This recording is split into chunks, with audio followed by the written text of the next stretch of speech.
Second generation caste সার্টিফিকেটটা কি? গত কয়েকদিন ধরে ওয়েস্ট বেঙ্গল কাস্ট সার্টিফিকেটের রিভেরিফিকেশনের যে নোটিশ এসেছে, সেখানে একটি বিষয় নিয়ে অনেকের মধ্যে কনফিউশন তৈরি হয়েছে। আর সেটা হলো, সেকেন্ড জেনারেশন কাস্ট সার্টিফিকেটটা আসলে কি? অনেকেই ভাবছেন যাদের বাবা মায়ের সার্টিফিকেটের ভিত্তিতে কাস্ট সার্টিফিকেট তৈরি হয়েছে, তাদের সার্টিফিকেট কি আবার ক্যান্সেল হয়ে যাবে?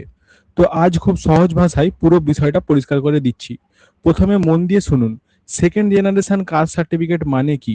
ধরুন, আপনার বাবার নামে আগে থেকেই এসসি এসটি বা ওবিসি সার্টিফিকেট ছিল, তারপর আপনি সেই পেরেন্ট সার্টিফিকেটের ভিত্তিতেই নিজের কাস্ট সার্টিফিকেট তৈরি করলেন। তাহলে আপনার বাবার কাস্ট সার্টিফিকেট হলো ফার্স্ট জেনারেশন, আর আপনার কাস্ট সার্টিফিকেটটা হলো সেকেন্ড জেনারেশন।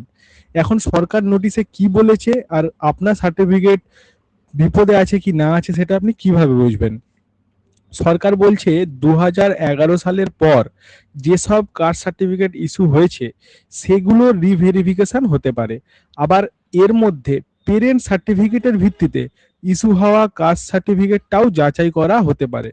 কিন্তু এখানে একটা গুরুত্বপূর্ণ বিষয় আছে, সরকার কোথাও বলেনি যে সব second generation caste certificate cancel হয়ে যাবে। বরং সরকার বলছে, যদি কোনো মূল সার্টিফিকেট অর্থাৎ পেরেন্ট সার্টিফিকেট নিয়ে ফিউচারে কোনো সমস্যা বা ডাউট তৈরি হয়, তাহলে তার ভিত্তিতে ইস্যু হওয়া পরবর্তী কাস্ট সার্টিফিকেট ভেরিফিকেশনের আওতায় আসতে পারে। মানেটা কি? মানেটা হচ্ছে, যদি পেরেন্ট সার্টিফিকেট একদম জেনুইন হয়, ডকুমেন্ট ঠিক থাকে, ফ্যামিলি লিঙ্কেজ ক্লিয়ার থাকে, তাহলে সাধারণভাবে প্যানিক হওয়ার কোনো কারণ নেই। আপনার বাবা যদি নিজের কাস্ট সার্টিফিকেটটা ঠিক সময়ে সঠিকভাবে করে থাকেন, তাহলে তার ভিত্তিতে যদি আপনাকে কাস্ট সার্টিফিকেট দেওয়া হয়ে থাকে, তাহলে সেটা ভ্যালিড হবে।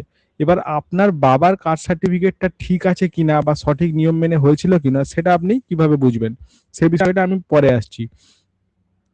নাম মিসম্যাচ যদি হয়ে থাকে বা ডেট অফ বার্থ যদি আলাদা থাকে, ফ্যামিলি ডকুমেন্টে যদি মিল না থাকে, ভোটার লিস্ট বা এসআইআর ভেরিফিকেশনে যদি সমস্যা হয়ে থাকে, তাহলে ভেরিফিকেশনের সময় প্রশ্ন উঠতে পারে।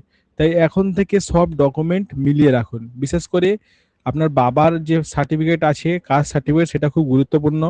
Birth certificate, Aadhaar card, voter card, school certificate, এই সমস্ত ডকুমেন্টস ঠিকভাবে তার নাম, বাবার নাম আর জন্ম তারিখ যেন ম্যাচ করে সেটা দেখে নিন। আর একটা কথা, সোশ্যাল মিডিয়াতে অনেক ভুয়ো খবর ছড়াচ্ছে, তাই আতঙ্কিত না হয়ে অফিসিয়াল নোটিশে কি বলা আছে সেটা একটু বোঝার চেষ্টা করুন। ভিডিওটা ইনফরমেটিভ মনে হলে অবশ্যই লাইক করবেন, শেয়ার করবেন এবং চ্যানেলটিকে সাবস্ক্রাইব করবেন। ধন্যবাদ।